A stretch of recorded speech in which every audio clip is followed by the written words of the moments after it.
So it's been a while and you're starting to wonder what happened to my favorite senior resident. He's not called me, he's not given me admission in a while, and then suddenly your pager goes off. And guess who's at the other end of the line?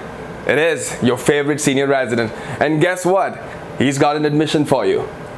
And the case goes like this.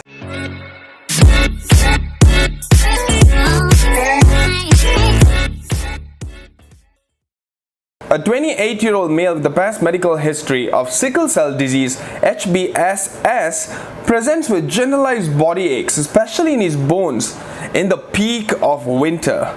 Patient denies any fever, chills, shortness of breath, chest pain. He states he took his home medications, however it did not help him. He also reports that the heating in his house has not been working over the past few days. He admits to smoking marijuana sometimes. Alright guys, so based on the history that's presented to us, what do we know? He's a 28-year-old guy, he's a young guy who has a history of sickle cell disease. He's presenting to us in the peak of winter with generalized body aches. What do you think this is? What do you think is going on to this sickle cell patient who's presenting to you with generalized body aches? And now this is what we call as an acute sickle cell pain crisis. Now let's move on to the physical examination. So on physical examination, your patient clearly appears to be in generalized pain. He's just holding on to his limbs, he's holding on to his back, and he's crying in pain. And you go in there and you start examining this patient. So what is really important for us to actually look in this patient's physical exam?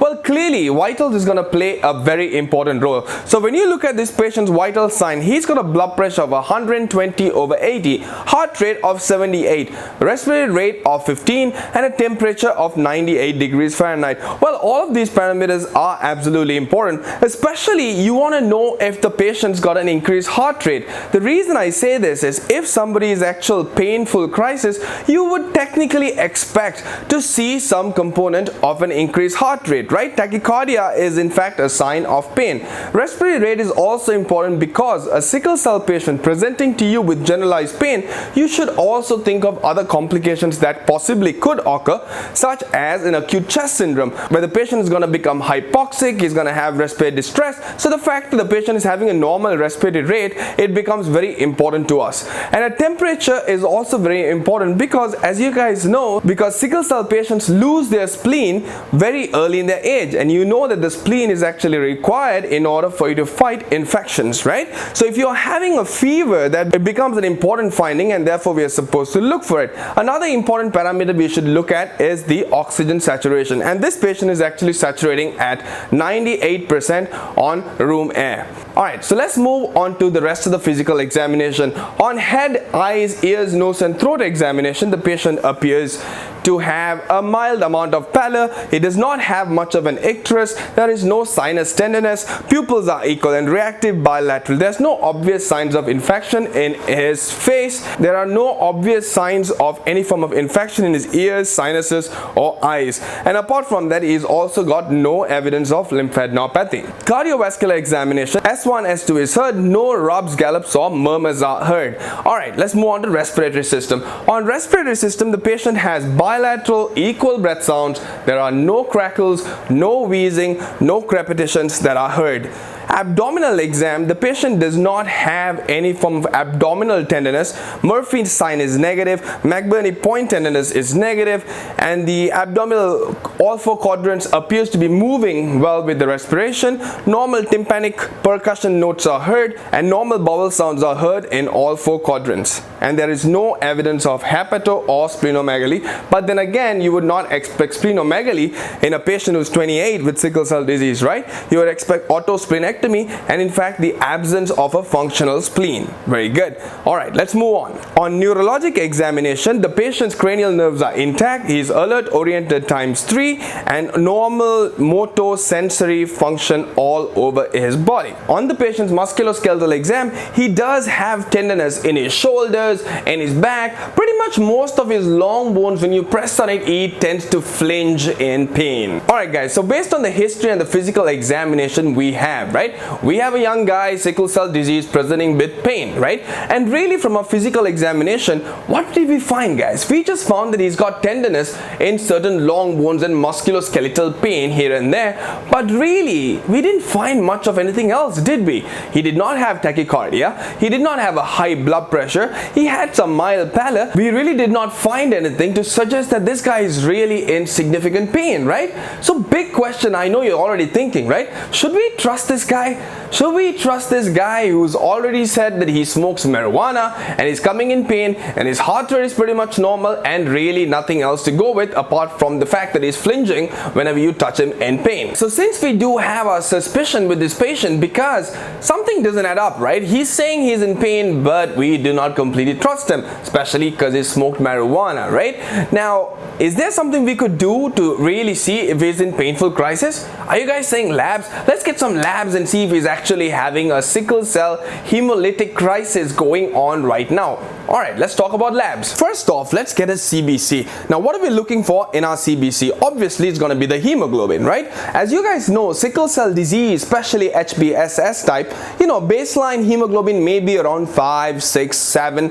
It's going to be around that region, right? So you want to look at the hemoglobin and kind of trend to see what hemoglobin the patient normally is in the range of and compare it to what he is in right now. Alright, so the next thing we're going to see is the MCV. And obviously you guys know that a hemolytic anemia such as sickle cell disease, if there is nothing else going on such as a concurrent iron deficiency or a folic acid or a vitamin B12 deficiency, which does happen in a chronic hemolytic anemia, if you do not replace these things, they could have an elevated MCV. So we still want to look at the MCV. Next, we want to look at the WBC count. Now, the WBC count is very important for us, especially in this patient, because if a sickle cell patient is presenting to you, you obviously have to think of certain precipitants that normally would trigger somebody to go into an acute sickle cell crisis, such as infection. And you guys already know when there's an infection, the first thing that's going to go up is your white blood cell count, right? The white blood cells is what's going to fight the infection. So we want to look at the WBC count. Apart from that, we also want to look at the platelet count. Now, the reason why I bring platelet into the picture, really platelet does not get affected in a sickle cell crisis, but I want you guys to remember platelet count because you'll have patients who are actually on a certain medication on chronic therapy for sickle cell disease, which actually will lower both your WBC count as well as platelet count. Now, I'm not going to tell you what drug this is because this is going to be at the end of this section. So remember, you want to get a platelet count and you're looking for a decrement in platelet count when they are on a long-term therapy for sickle cell disease. Let's go into our complete metabolic panel. Number one, I want you guys to focus on the creatinine. Why is the creatinine so important? Reason is this, guys. If you guys remember from your step 1, 2 and 3, right, you guys always learned that sickle cell trait or sickle cell disease, one of the earliest changes that actually happens in a patient in the kidneys is going to be something known as hyposthenuria. Anybody knows what the hell this is? Everybody says hyposthenuria. It is actually a concentration defect. So what? What does that actually mean in my clinical context? Well, let me tell you what it is. Hyposthenuria is when your kidney fails to concentrate urine, which means you are going to be producing a lot of urine. And does this mean it actually translates into hyperfiltration? Yes, it does. And remember, your creatinine is a substance that is freely filtered but also secreted. So if you're going to have a hyperfiltration state in a patient with sickle cell disease, would you expect creatinine to be excreted in the urine excessively? Yes, you will, which means you will actually end up seeing a very low creatinine levels in patients with sickle cell disease. Now, if your sickle cell disease patient starts to accumulate creatinine, even a slight bump in creatinine, it doesn't even have to cross 1, guys, 0.7, 0.8, slight jump. This actually means the patient is having significant kidney damage, and as a result, your creatinine is now starting to rise. Alright, what else do we need to see in our complete metabolic panel? Obviously, we have to look at all our other electrolytes, such as your sodium. You want to look at your potassium. You want to look at your chloride. You want to look at your bicarb. You also want to get a lactic acid level and see if there's anything else going on causing any electrolyte imbalances, or is there a hypoperfusion state which is actually causing a buildup of lactic acidosis? Alright, what else do we need? We need a reticulocyte count. You guys already know if a patient is having a hemolytic anemia, which means hemolysis that is actually happening in the peripheral blood vessels or extravascular space. Now this patient, whenever you're going to have a hemolysis, your body's compensatory mechanism is going to be to produce a lot of RBCs from the bone marrow. So when your bone marrow goes on overdrive and starts producing a lot of RBCs, you start to release certain immature RBCs such as reticulocytes. When your reticulocyte count goes up, it is indication that your patient actually has some form of hemolytic anemia. Now remember, a patient with sickle cell disease is a chronic disease, right? So you would expect them to actually have high reticulocyte counts. So it's always gonna be a comparison of what their baseline reticulocyte count is and what number is it right now. And you always want to compare and see, is there really a jump from before or is it at its baseline? Next test is going to be LDH. LDH is basically a very simple test. It is lactate dehydrogenase. If you break any cell in your body, you're going to release LDH. Same goes for RBCs. If you break down RBCs, you're going to spill out LDH. And again, patients with sickle cell disease are going to have a baseline level of LDH. So you're going to compare to see, has this really jumped up from the patient's baseline or not? Next is going to be a bilirubin level. Now you want to get both direct bilirubin and an indirect bilirubin. Remember, if somebody's having a hemolytic anemia, you are actually going to have a lot of indirect hemoglobin, which is the unconjugated form. If your conjugated bilirubin goes up, that is actually indicative of some form of obstruction to the flow from your liver. Therefore, if you're actually seeing a lot of indirect bilirubin, that is actually what is going to be suggestive of your hemolytic anemia. Well, does that mean that a patient with sickle cell disease cannot have some form of conjugated bilirubin? Well, no. Obviously, if you're going to have a lot of bilirubin that is being metabolized in your liver, clearly you should be thinking that these patients could possibly form bilirubin pigment stones in the gallbladder, right? And if this bilirubin pigment stone decides to roll all the way through the common bile duct and cause an obstructive pattern, now this could actually cause some leakage of conjugated bilirubin as well. But for our acute sickle cell painful crisis, what is our important lab parameter of interest is going to be our indirect bilirubin. Next, we are going to look at our peripheral smear. Why is the peripheral smear important? Remember guys, in any patient with any form of hemolytic anemia, your peripheral smear is extremely crucial, because when you look at the peripheral smear, you can actually look for the patient's sickle cells. If the presence of a large amount of sickle cells tells you the patient's most likely in an acute sickle cell crisis, right? So that is very important for us to look at. And apart from that, remember, there are a lot of other reasons why somebody could actually have hemolytic anemia, and you could have different types of cells in your peripheral smear, such as you could see target cells in patients with thalassemia. You could see ring sideroblasts in patients with sideroblastic anemia. You could see bite cells, you could see blur cells, you could see spur cells, whatever. You could see all sorts of different types of cells in hemolysis of RBCs. And therefore, obviously, you will see the hematologists, they love their peripheral smear for a reason. So get the peripheral smear and look at it. Next, hemoglobin electrophoresis. Now, obviously, this patient tells us he's got HBSS disease. For instance, if this is a patient who's already been to the hospital before and we already have a hemoglobin electrophoresis of this patient and we know what kind of hemoglobin this patient produces, we are all and well. But if a new patient presents to you and tells you, well doc, I got her sickle cell trait, or doc, I got HBSS disease, or doc, I got HBSC disease, do you trust them, or do you just want to go ahead and get actual hemoglobin electrophoresis to really find out what kind of sickle cell they have? Yes, you need to get a hemoglobin electrophoresis to find out what kind of sickle cell disease they actually have. And last but not least, you obviously want to get a type and screen, because there are certain indications when your patient with sickle cell are actually going to require a blood transfusion, and therefore you actually want to get a type and screen, so when the time comes you can give them a blood transfusion. And apart from that, remember that a patient with sickle cell disease, especially ones who have very bad and very severe disease who are requiring a lot of blood transfusion in the past, what is the one big problem that you have to think of when a patient gets a lot of blood transfusion, guys? Are you saying development of antibodies? You're absolutely correct. Yes, there are going to be a lot of antibodies. So you want to do a type and screen. Another problem, just to add on as a form of integration here, is anybody who's getting a lot of blood transfusion, you should also worry about iron overload, guys. Iron overload. Alright guys, so our patient's labs comes back and guess what? Everything is at his baseline. His hemoglobin is at his baseline, his reticulocyte count is at his baseline, LDH is the same from before. There is really nothing going on in his lab test as well. Did we just prove that this guy is lying? Is that what you're thinking? No guys, I'm so sorry that I had to trick you. Now let me tell you a little truth. Any sickle cell disease patient presents to you, he tells you he is in pain, he is not tachycardic, you have absolutely not a single physical examination finding to tell you that this guy is in pain, no tachycardia, no hypertension. You get his labs are completely normal. Do not take this as a fact that he is lying. It is completely wrong. The gold standard of actually deciding if a patient is in actual acute sickle cell painful crisis is the patient tells you he or she is in pain. That is it. You do not need a physical exam finding, you do not need labs. You take the patient's word for it and you treat the patient. Alright, so assessment and plan. This slide tells you everything you need to know, guys. So I want you to memorize this slide first and foremost. Alright, so first off, you see that everybody is going to get IV fluids. Everybody is going to get pain medications. Oxygen only if indicated. Remember that, only if indicated.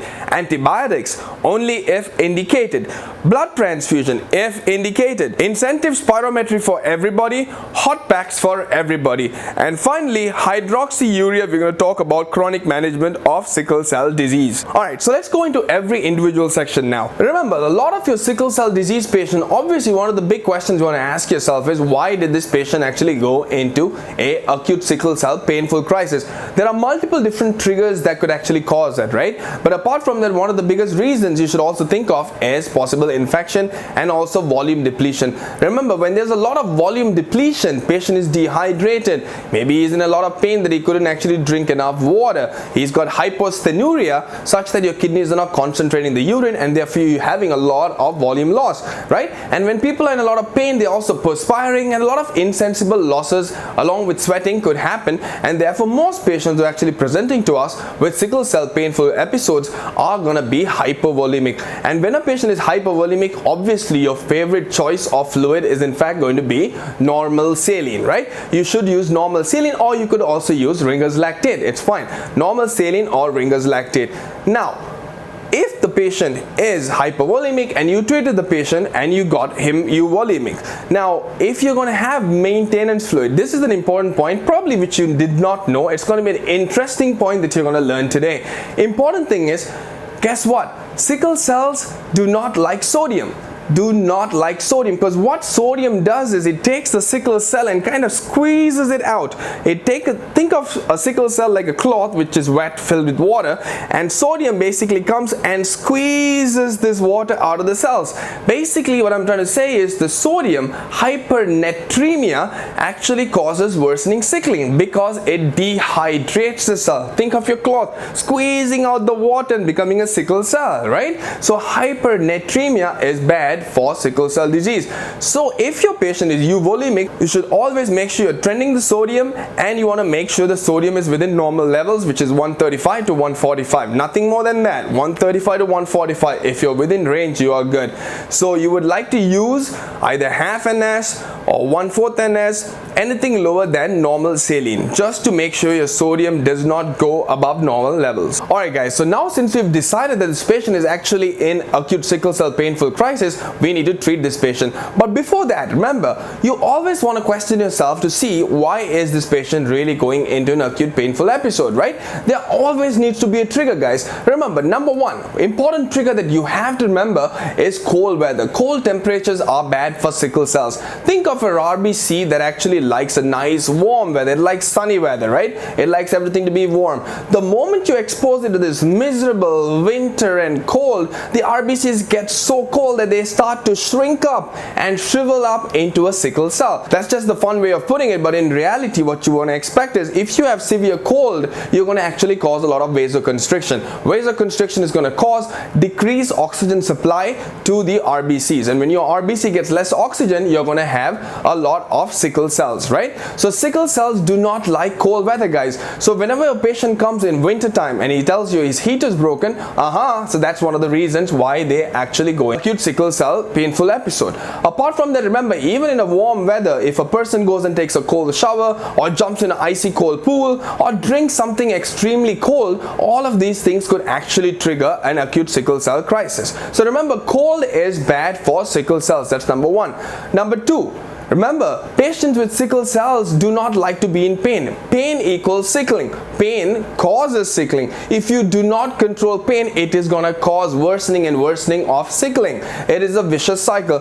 Most patients with sickle cell disease are actually at home on chronic opioid therapy, guys. They are actually on inherent pain medications at home. So if the pain medications are insufficient, what's going to happen is these patients are going to have increased sickling. So that's another reason why the patient is gonna be sickling. Inadequate pain control is a reason for sickling. Number three, remember, a patient with sickle cell disease does not have a functional spleen. It's like having a city with no cops in the house, right? What happens is when your spleen does not function, 4 people, in fact it used to be 3, but now another person is joined to the party, is Streptococcus pneumoniae, Haemophilus influenza, and Neisseria meningitis. The shin organisms loves to party when there is no functional spleen, and in fact they are going to cause severe infection in patients with sickle cell disease. Now recently you also got influenza. Influenza virus also loves to infect patients with sickle cell disease.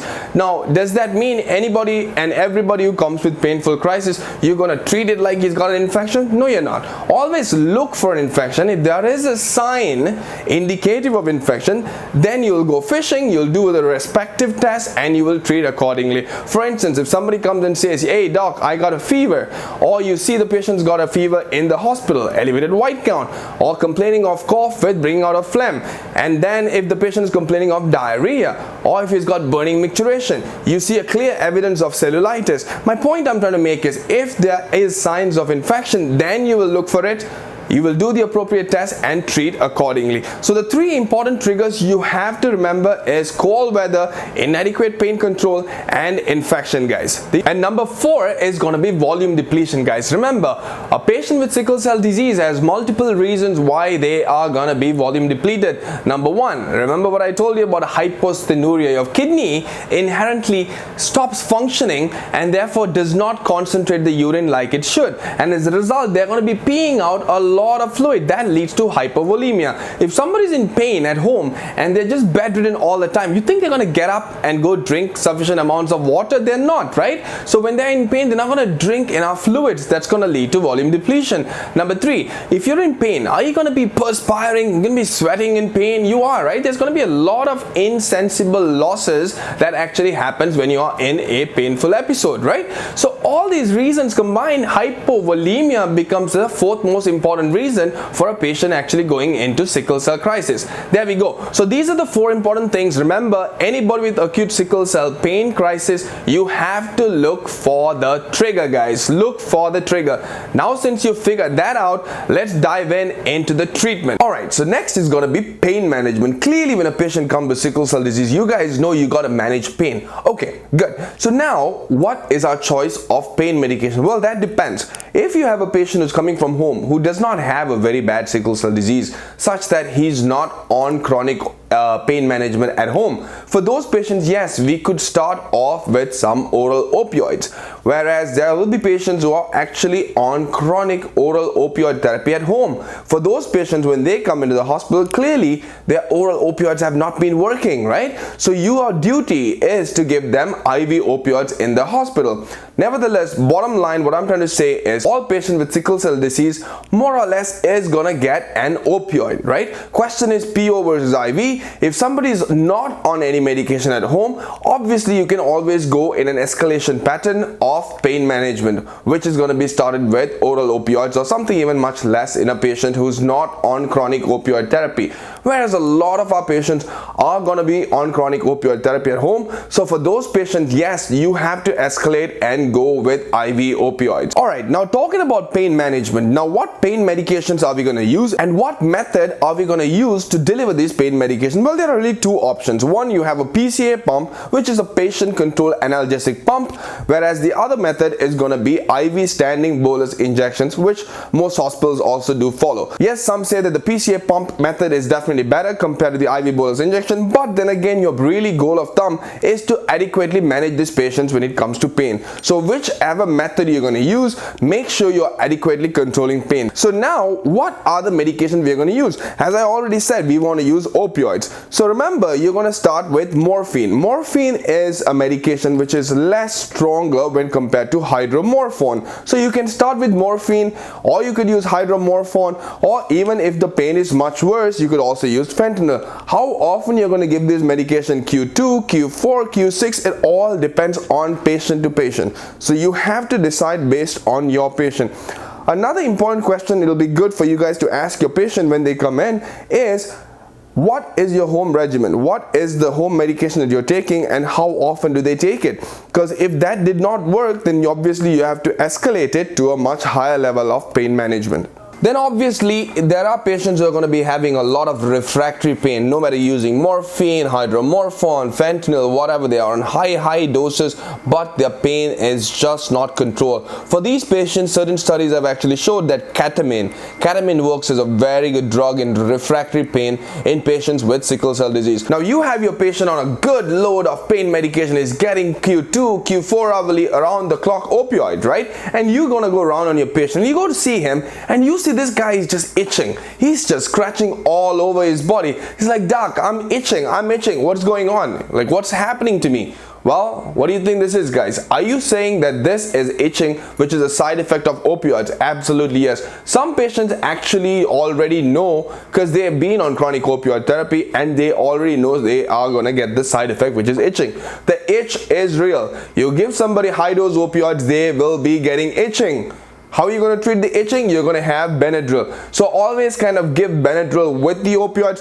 Depends. If some patients do not have the itch, then obviously they do not need the Benadryl. Alright, now you guys know how you're managing pain in a patient with sickle cell disease with opioids as well as Benadryl for the itch. Alright, just because you start patient on opioids, you're not just going to walk away and say, oh, he's going to be all and well. No, you have to closely monitor this patient, right? What are we going to monitor in a patient who's getting such high loads of opioids during the course of the day? Well, number one, you know opioids is going to cause central respiratory depression. Therefore, you want to monitor the patient's respiratory rate. Along with that, it'll be a great idea for you to also monitor pulse oximetry throughout the course of the day. So if your opioids is actually going to cause central respiratory depression and your patient is going to be breathing slower and slower, what is the problem you're going to encounter? What's going to happen is your lungs, and especially because of the pain as well. So sickle cell disease patients have pain and you're giving a central respiratory depression, both of which is going to put a lot of decreased respiratory effort when it comes to breathing. If you don't breathe well enough, what's going to happen is your alveoli distally is going to collapse.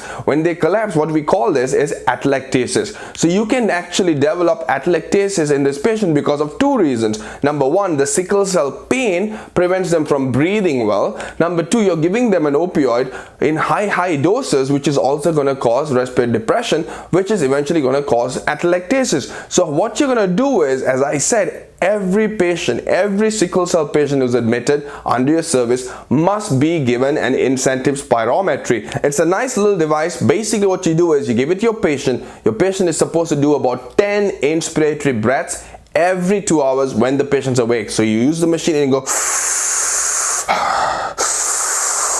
nice long breaths, basically expanding your lungs, right? This is basically going to prevent atelectasis from happening, and it is a must. Every single sickle cell disease patient who's admitted under your service must be given an incentive spirometry. How often should they use it? Every 2 hours, 10 breaths while they are awake. Now say your patient is doing really well. The patient has been getting good pain medication, he's on IV fluids, and the pain has been managed extremely well. Fine. Now the patient is doing good and you're kind of getting ready to plan for discharge. So obviously if you're giving somebody high doses of IV opioids, you cannot send them home on such high doses of IV opioids, isn't it? So you have to start thinking of how to actually de-escalate your pain management. Well, these are the rules you must follow in a patient when it comes to de-escalation of opioid therapy. Rule number 1, do not taper opioids in the first 24 hours unless there is a complication such as respiratory depression, or patient does not look good, patient is altered. If there is a side effect from the opioid, then you can de-escalate, but as a rule of thumb, within the first 24 hours who actually came to you because of significant pain, you do not de-escalate opioid therapy. Rule number 2, try to taper the opioid during the day. I think more or less this is what normally would happen in any hospital, given the fact that most of the time you are rounding on your patient during the day and most of the decisions are going to be made during the day. Rule number 3, try to taper the dose rather than the timing. Taper the dose rather than the timing. What I'm trying to say is decrease the amount of opioids you're going to give as opposed to lengthening the duration between each dose. It's better for you to decrease the dose rather than lengthening the duration between each dose. Most patients get very frustrated, especially when they're on a Q4 hourly pain medication regimen, and then suddenly you go and say, you know what, from now on you're going to get the pain medication every Q8 hourly. They can't. That's not the idea. That's not how you're supposed to actually manage pain. So better what you're going to do is you're going to actually decrease the dose. For instance, if somebody was on 4 milligrams of IV morphine every Q4 hourly, you could decrease this down to 3 milligrams every Q4 hourly. Rule number 4, do not decrease doses to about 50% of the initial dose that they're getting. Try to drop it little by little, 10, 20, 30%. That's the max you're going to hit. Every time you decrease the dose, you want to go down little by little, not by a big jump. You don't go from 4 milligrams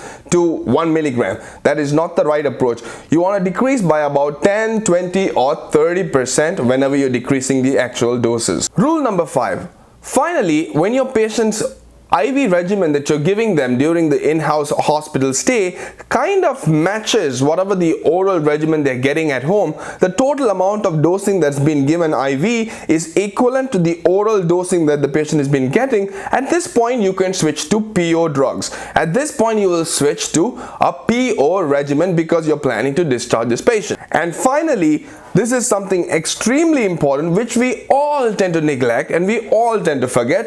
What is the oral dosing that you're going to send this patient on when they are being discharged? You need to calculate what the amount of pain regimen they are getting in the last 12 to 24 hours. So you're going to calculate how much pain medication they required in the last 12 to 24 hours, and you must make sure you discharge them on this home opioid therapy.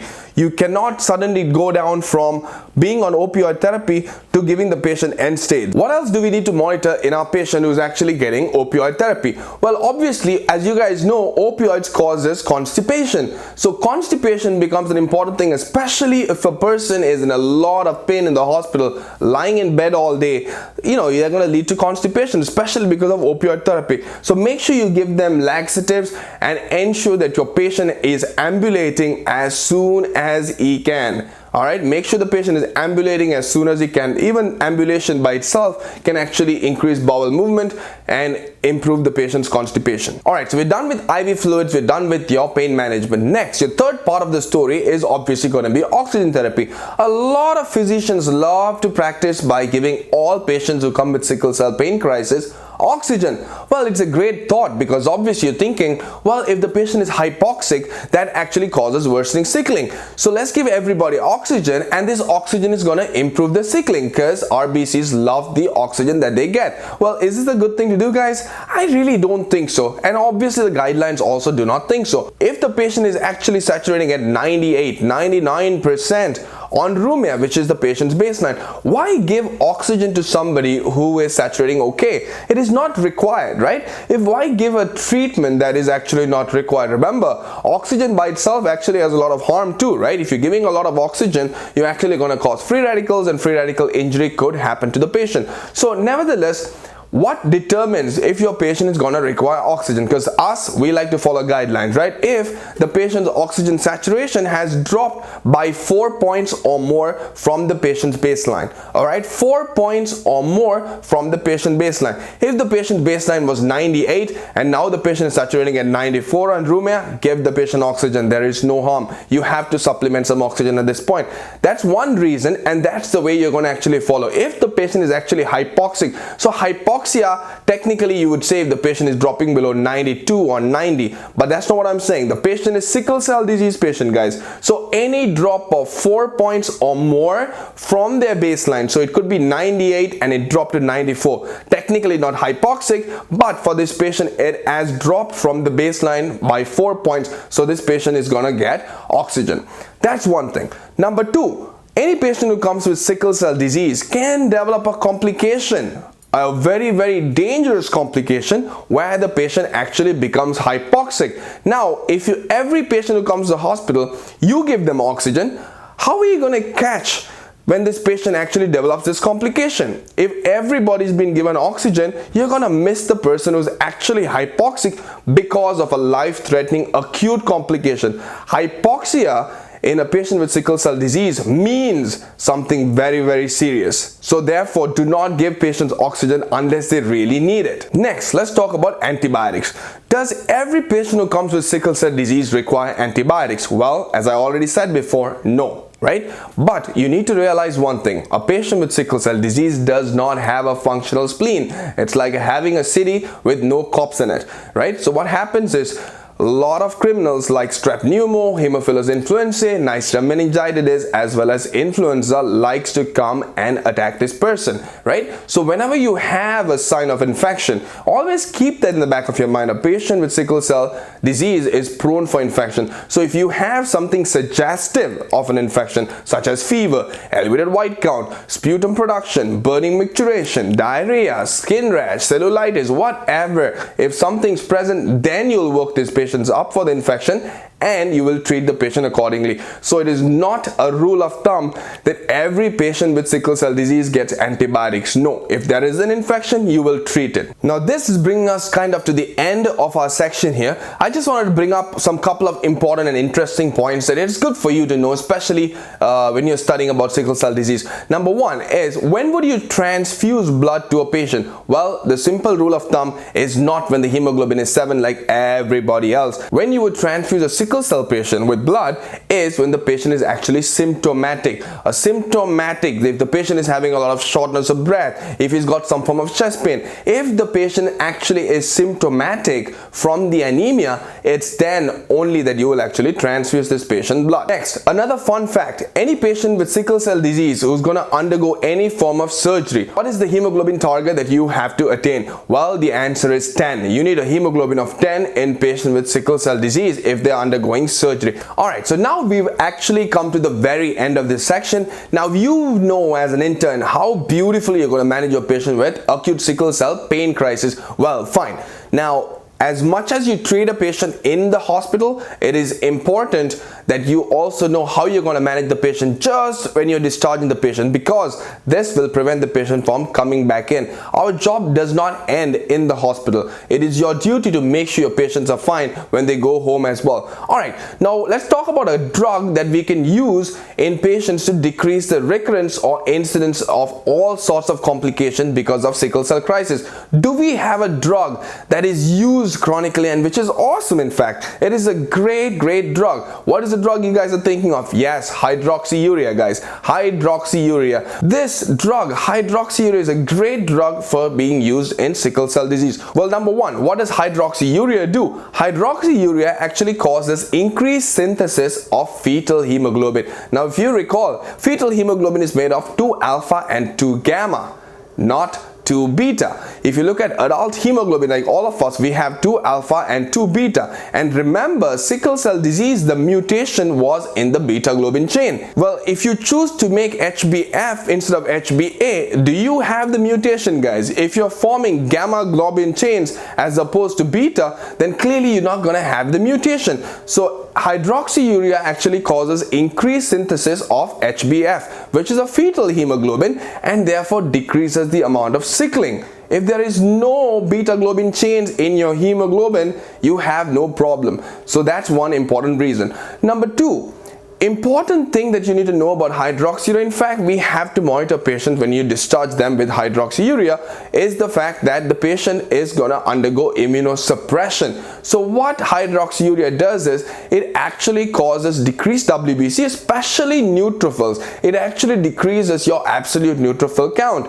Now, is this a good thing? Yes, it is. If your sickle cell is undergoing hemolysis, guess what is going to get released into the blood? It will release hemoglobin. And guess what hemoglobin does? Hemoglobin actually binds to nitric oxide. It sucks up all the nitric oxide from your blood. Now, as you guys recall, nitric oxide is a beautiful thing to have in your vessels because nitric oxide actually causes vasodilation, which is good for patients in sickle cell disease. But a person who's sickling will release hemoglobin, which is going to trap all this nitric oxide, and now you're going to have a lot of vasoconstriction and a vicious cycle of actually having further and further more sickling. By another mechanism which is not completely understood, hydroxyurea actually increases the synthesis of nitric oxide, which causes vasodilation and increased perfusion and decreased sickling. Number three, another thing it actually does is, remember guys, anybody with sickle cell disease, obviously because you're having a lot of hemolysis going on, you're producing a lot of reticulocytes. The problem with these immature reticulocytes are like a fetus that's just coming out of a mother's womb. It's very sticky, guys. It's very sticky.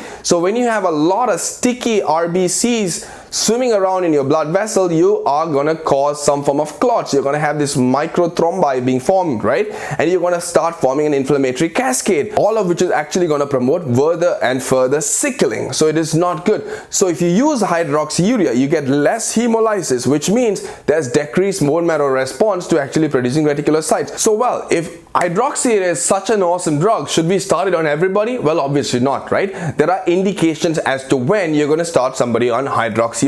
Well, the guidelines say 2 or more sickle cell crisis is an indication for the patient to be started on hydroxyurea, or if the patient develops some complication of sickle cell disease such as acute chest syndrome. If that happens, also you'll start the patient hydroxyurea. Alright, once we know what the indication is to start hydroxyurea, we know why exactly hydroxyurea is so awesome. When the patient actually follows you guys in the primary care clinic, what exactly are you going to follow in your patient who's actually been on hydroxyurea therapy? Well, this is important to know. So what we are going to follow is obviously a CBC with a differential and a platelet count. Reason I say this is you're targeting a certain MCV, guys. When your patient is on hydroxyurea, you're targeting a certain MCV. So you want to see the hemoglobin, you want to see the MCV.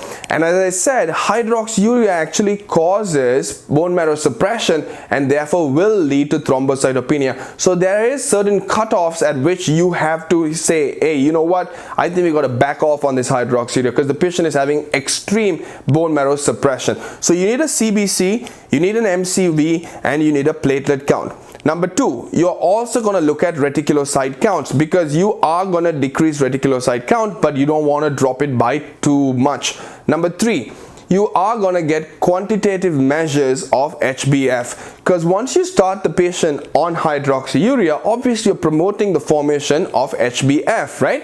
So you want to get a hemoglobin electrophoresis while they come in the outpatient setting. Then you also want to monitor kidney function as well as liver function tests. And finally, if a patient is planning on pregnancy, this becomes important because you cannot give hydroxyurea in a patient who's actually pregnant. So you want to keep an eye out for this and get a pregnancy test. Now, what are the most important numbers that we need to know when the patient actually is on hydroxyurea? You normally target between 2000 to 3000 of an absolute neutrophil count, but make sure it does not drop below 1500 because that means the patient is actually going into neutropenia. Target platelet count, as I said, it does cause thrombocytopenia, but we do not like it to drop less than 80,000. So make sure the platelet count is more than 80,000. Number three, target hemoglobin. We do not like the patient's hemoglobin to forcefully being dropped less than 8. Alright, a lot of patients are not going to be at such high levels, but if a patient has a baseline hemoglobin of 9, 10, sometimes it does happen, certain sickle cell disease patients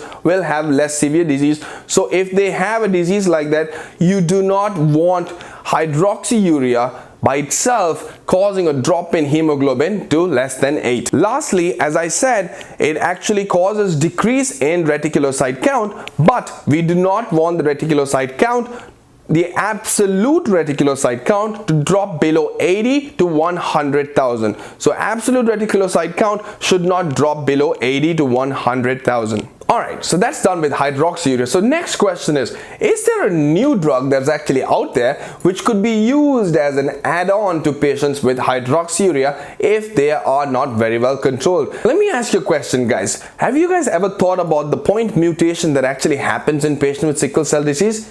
Yeah, what was it? Was it a change in glutamic acid to valine? Yes, it's a point mutation that actually replaces the normal glutamic acid to valine, which actually causes the sickling, right? Now, interesting enough, they've come up with a new drug which is known as L-glutamine. L-glutamine essentially is glutamic acid. So basically, if you replace this L-glutamine, it is actually shown that these patients actually benefit and there's decreased amount of sickling. And therefore, the new drug that's out in the market is L-glutamine. There are certain glutamine substituents that are actually present in the pharmacy over the counter, but that is not the drug. This has to be prescription provided. It has to be prescribed by a physician. So L-glutamine is the new drug that can actually be added on to patients on hydroxyurea for the management of their sickle cell disease. Finally, a small little pearl at the end of it. I want you guys to remember that patients who come with sickle cell anemia, right? A lot of people, a lot of residents often scared saying, oh my God, am I going to put this patient on chemical DVD prophylaxis with Lovenox or heparin while the patient is in the hospital? Here the patient is anemic, there's hemolysis. Should I do it? Well, of course you have to. The reason I say is, yes, there's anemia, but a patient with sickle cell disease has got a constant amount of a lot of inflammation going on all over their body. When your body is undergoing a lot of inflammation, what are they prone for, guys? Are they prone to forming clots? Yes, they are, right? Especially DVTs, because somebody is in pain, they're bedridden, they're not walking around, they're getting chronic opioid therapy, right? These patients are gonna start forming clots in their legs. So all patients with sickle cell disease must be given chemical DVD prophylaxis with either Lovenox or heparin. Obviously, you guys already know that Lovenox is much better. So whenever possible, always use Lovenox. Heparin is only used when there are contraindications to using Lovenox. Alright guys, so this kind of brings us to the conclusion of this topic, and I feel that you guys probably know that, you know what, I feel really good about treating my patient with acute sickle cell painful crisis in the hospital. Great, awesome. Now imagine your patient, imagine this very same patient who came to the hospital with acute sickle cell painful crisis. You're treating him with pain medications, you're giving him IV fluids, and 2-3 days pass by, and then suddenly you walk into the room and you see this patient is holding his chest and he's like, oh my God, doc, I don't know what happened. I'm in a lot of chest pain. I can't breathe. Something's happening to me. I don't know what's going on. And you put the patient's pulse ox and you see the oxygen saturation is now dropped from 96 to say 88, 87. The patient is becoming hypoxic. Now, what do you think this is? I want you guys to write what do you think this is in the comment section below, because this is going to be the next topic that's going to be covered in the MICU series. I hope you guys enjoyed this lecture, and I'll see you soon on the next one.